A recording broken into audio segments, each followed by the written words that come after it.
तुम अच्छा काम करने निकल जाओ, दो प्रकार के लोग तुम्हें बिना प्रयास के मिल जाएंगे।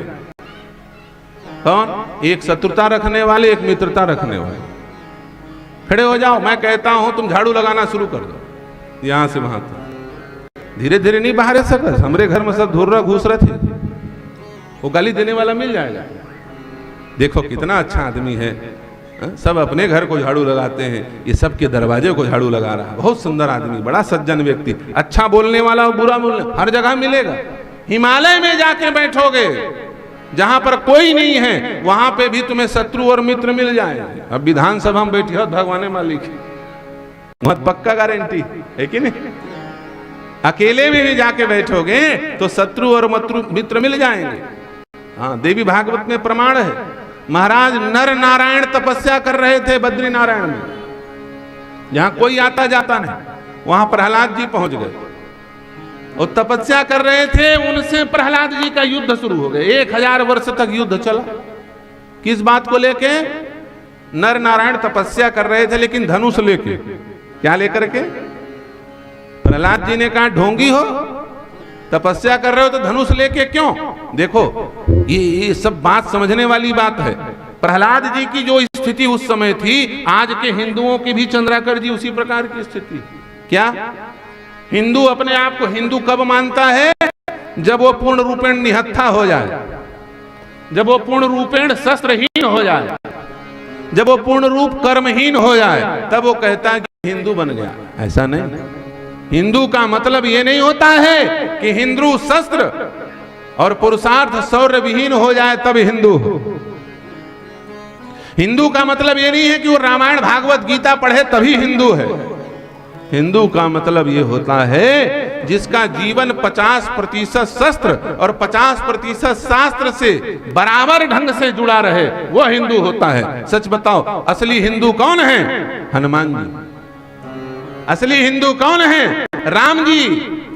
रामलला अयोध्या में बैठने जा रहे हैं। रामलला की स्थापना, रामलला के गर्भगृह में स्थापना होने वाली है। सच बताएं, सबसे पहले रामलला की मूर्ति बनने के पहले उनका धनुष बन करके तैयार रखा है। रखा है कि नहीं रखा है? क्या सुरक्षा है, क्या खतरा है उनको? वहां तो आरती पूजा होगी ना, फिर भी हाथ में शस्त्र है। हिंदू कौन? बोले जिसके मन में शास्त्र हो और तन में शस्त्र हो, वो हिंदू होता है। हम लोगों को तथाकथित महात्माओं ने उल्टा पाठ पढ़ाया, अहिंसा परमो धर्म, अहिंसा परमो धर्म। हिंदू कायर हो गया। आज कुछ लेके हिंदू नहीं चलता, उसके हाथ में डंडा नहीं।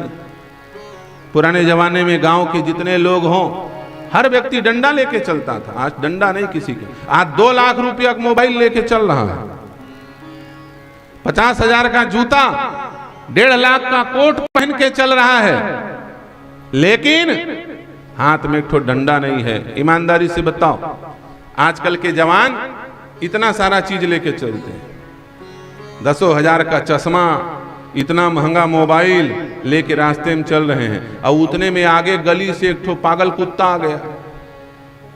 ईमानदारी से विचार करना, 2 लाख का मोबाइल लेके चल रहा है, आगे से पागल कुत्ता आ गया,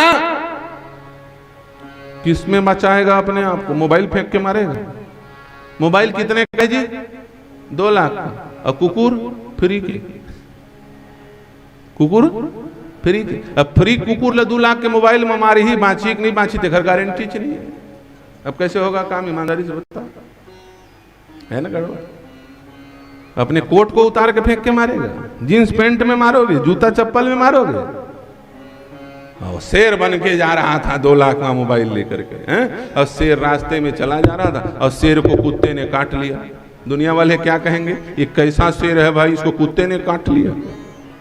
और वहीं पर जिसको गांव का गंवार, अनपढ़ बोलते हैं, गांव वाले बोलते हैं, देहाती बोलते हैं, वो बुजुर्ग आदमी 100 रुपये का धोती, 150 का बंगाली पहन करके चला जा रहा था। 100 रुपये का धोती, 150 का बंगाली, और हाथ में नीम की डाली। और पागल कुत्ता उसके तरफ दौड़ा, उसने जोर से घुमा के दे मारा तो क्या हुआ? बोले कुत्ते का मुंह दांत से खाली।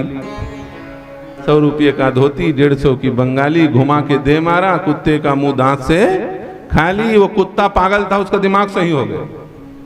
तो सोचो, बिना शस्त्र के तुम पागल कुत्ते से नहीं बच सकते, तो ये जिहादी जो तुमको काफिर समझ करके काट करके खा जाना चाह रहे हैं, जो तुम्हारे बहन बेटियों की इज्जत नष्ट करना चाह रहे हैं, जो लैंड जिहाद गजवा हिंद करना चाह रहे हैं, जो तुम्हारे देश में शरिया लागू करना चाह रहे हैं, इन हिंसक आदमखोरों से बचने के लिए क्या तुम्हें शस्त्र की आवश्यकता नहीं है? तुम्हें शास्त्र और शस्त्र दोनों रखने की आवश्यकता है हिंदुओं, तब तुम बच पाओगे। दूसरा कोई उपाय नहीं है।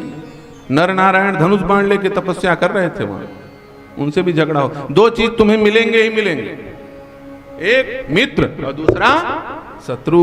ये हर जगह मिलेंगे, चाहो या न चाहो। तो फिर काहे चाहो जबरदस्ती? जब बिना चाहे दुश्मन मिलेगा तो जबरदस्ती कावर झगड़ा लड़ाई कर बेजाक को न।